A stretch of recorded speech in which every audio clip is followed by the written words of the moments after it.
The new intern, Vivian, reported me for slacking off for the third time. Mr. Hayes said no one is allowed to eat snacks, drink water, or use their phones at their desks.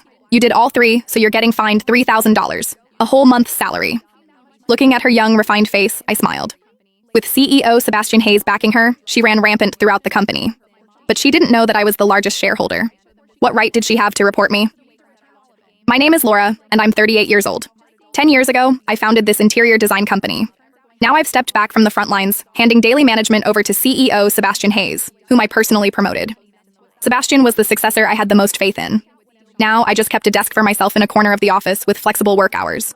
My colleagues only thought I was some powerless old-timer. Until half a month ago, when Vivian appeared. She was personally escorted into the design department by Sebastian.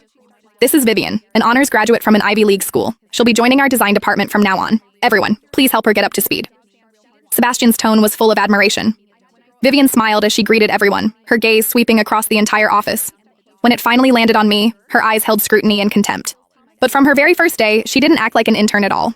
She complained the company-issued computer was outdated and demanded the latest model. She complained the coffee beans in the break room weren't good enough, and the next day had a colleague go buy freshly ground Blue Mountain coffee. When people whispered about it, she heard them and just smiled faintly.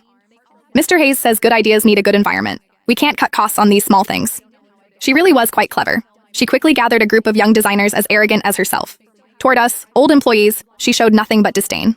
In front of everyone, she said my design philosophy was too outdated, can't keep up with the times.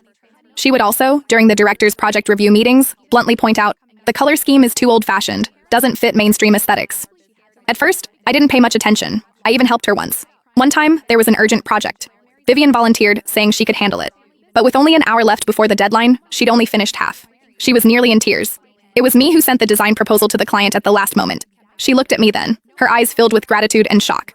I thought that after this incident, she would at least change her attitude somewhat. I was wrong. The next day, I overheard her conversation with someone else.